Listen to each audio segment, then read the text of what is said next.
Welcome back to the channel, folks. I am Matt. Hope you're all doing well. Today we have a new one from QSP. Now, QSP has had some bangers in the past. The penguin, the ferret, and a bunch of other animals. But they've been a little quiet lately. Now they're back with a button liner lock, and this one is called the Coyote. We got another animal. Let's see how the Coyote fares here. Same, QSP packaging. They seem to always have some stickers, nice little card. It's a good presentation. They even give you the specs right there on it. Now, this one is a glow-in-the-dark version. They do have this in multiple different styles, micarta, G10. There's a really cool, I think, Blade HQ exclusive micarta one as well that's worth checking out. But I got the glow-in-the-dark black blade, black hardware. Now, just off the rip, it feels sort of thick, which I dig. Kind of a hard use feel to it. Let's flick it out. Ooh, interesting blade shape. You got a black coated blade here, guessing it's PVD, Nitro V steel, a clip point with a spear point. Sort of similar to an Amphibian Mini from Microtech, if you like that blade style. More of a hard use type of blade shape as well. Very thick here towards the center, making for a really strong tip, but not going to be super duper thin behind the edge because of the geometry here, because it's so thick right through here. Almost has just a slight recurve there. I feel like that would get sharpened out there on your first or second sharpening though. So I wouldn't let that dissuade you if you're not, for the recurves. How does it reverse flick? Very nicely. Ergos on this feel pretty damn good. I wear size XXL gloves. I'm still able to get all 4 fingers on it just fine. Then you have a choil right there you can choke up on as well. Definitely an interesting blade for QSP though. A little more aggressive compared to some of their other styles. Now, Nitro V is a good steel. It's considered a budget steel, but at the same time, it's on fixed blades that are hundreds and hundreds of dollars. The fixed blade community loves Nitro V. They love 14C as well. Nitro V will give you better edge retention than 14C. When it comes to toughness, they're pretty close. 14C might barely edge it out. And I think corrosion resistance, they're pretty close as well. People also love Nitro V because you can just get a screaming sharp edge on this, and it has good edge stability, meaning unlikely to chip, stuff like that. They're claiming 59 to 61 on this, which is right where you would want something like Nitro V. Not one of those steels that you would want to do, the 63 HRC on. This is more of a hard use type of steel. You're not going to have chipping issues, things like that. You got some jimping right there for that thumb ramp. Feels really good. A little bit closer look at that choil. For my fat sausage finger, still fits in there pretty well. How does it look? Yeah, I think you're going to have a lot of sharpening life on this. You got the plunge grind right here, but you can see there, as far as sharpening, it's not going to thicken up super duper fast. So I said, not very thin behind the edge, but still the way they did this right through here was smart. Thumb studs going on, pretty standard looking and standard shaped thumb studs. They feel good to me though. Can thumb flick really well running on bearings, and then can reverse flick as well. Deep carry clip, not too bad. You got, flat screws in there, not going to get hung up on that. You do have this little part right here that swoops out, but then it flattens right there. So as far as hot spots, let me hold this with the right hand because it's set up for righty. Yeah, it doesn't bother me at all. Nothing sharp or anything. I wouldn't say that creates any hot spots. Reversible clip with a tab. I like that. A little hole for the lanyard. You can see on that G10 there, it is, somewhat sculpted. You got the little lines right there, but then you have it sculpted throughout here and then on the top as well. So makes for a really, really comfortable handle. I like it. We are perfectly centered, it looks like. Detent feels pretty good as well. Yeah. Just super duper fidgety right out of the box because it's running on bearings. And the coolest part for me here is that they now have a button liner lock. I wouldn't call this a top liner lock, almost more of a button mid liner lock where you can't access it right here, but also it's not hitting as high up here on the tang compared to some others. Let's really get zoomed in here so you can see that liner moving when I press the button down, right?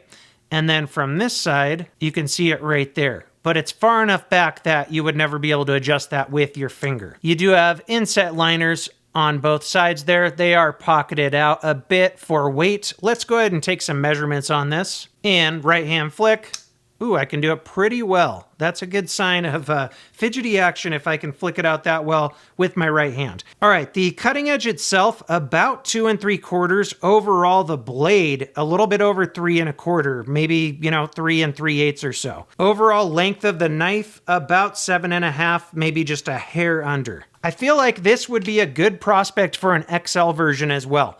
I like this size of knife, but obviously there's people out there that like something a little bit bigger, especially if it feels more like a heavy-duty, harder-use type of knife. And kind of like amphibians, having a mini and a full size would be awesome. So them doing an XL of this, I think, would go over well. So it's likely going to be a bit closer to a Para 3. It's a little longer than that, but not by much. Let's move this over so it's lined up there.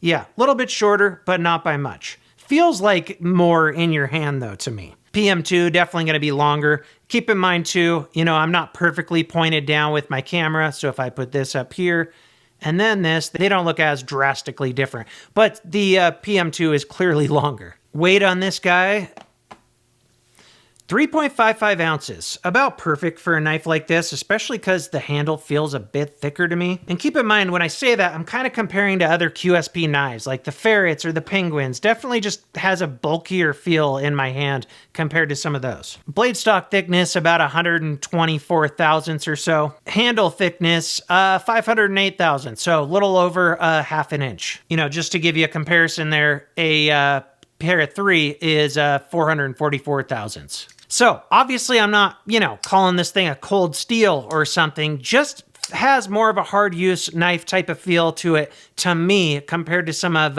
their previous offerings. Like the ferret, that's more of like a bug out, competitor type of knife. This one feels like it's more like a mini amphibian competitor type of knife, if that makes sense. Really dig the blade shape on this though. It's, like I said, amphibian-esque, but less of a recurve, so easier to sharpen. And the tip seems a little bit different, but just very, very solid throughout here, making for a really, really strong tip. But how is it going to cut? Not too bad. Not bad at all. Let's try some catalog paper. Yeah. All right.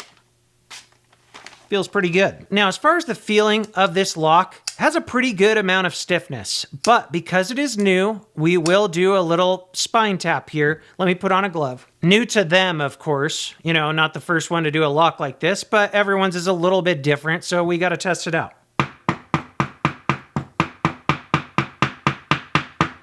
Feels very solid. Yeah, I don't see an issue there. I think it's going to hold up really well. Action's pretty damn nice on this too, which QSP always has really good action, but this one feels especially snappy. Let's check out the glow in the dark here. So here's like a UV light, but what happens if I just use a regular flashlight? Will it charge it up a bit more? Yeah, I think that looks good. I mean, it glowed without even having to do that, but I can see it here. It looks really bright. Oh, on that side, it's not as glowy though, so maybe it does need to be charged up more. Let's try that. Okay, so yeah, a light on it will definitely charge it up more, like a lot of glow-in-the-dark stuff. Doesn't mean you have to do that. It'll still glow somewhat, but for you glow fiends, it definitely gets brighter when you put a little light on it or some UV light on it, and it charges it up. So all in all, I like it. Price on this, it seems slightly high. Out of the gate, it's about 85 bucks. Nitro V is going to be a little bit more than your 14Cs. Most knives with Nitro V usually are. It's a newer steel, and a lot of people think of it as an upgrade over 14C, myself included. Better edge retention, still great toughness, great corrosion resistance. Like I said, there's knives that are hundreds of dollars with Nitro V in the fixed blade world, not considered budget there. And, it's not like they're using D2 or something and they could get away with going $40 or something. But I think if you made this more like raccoon priced, 70 to 75-ish, something around there, it would definitely compete well there. I think it does compete well with Vosteed stuff. The lock is great, build quality's great, action's fantastic on it. Just think, $10 less on this would be a little bit more compelling. That being said, it's Nitro V. The Vosteed stuff I'm comparing it to is 14C, but something worth mentioning. I will say though, the micarta, especially the one that Blade HQ showed on their channel the other day, looks freaking badass, and so I'm probably going to buy one of those. They did send me this for review. I'll put links in the description for where you can pick it up. If you enjoyed this video, check out one of my others. That about wraps it up. Until next time, thanks for watching.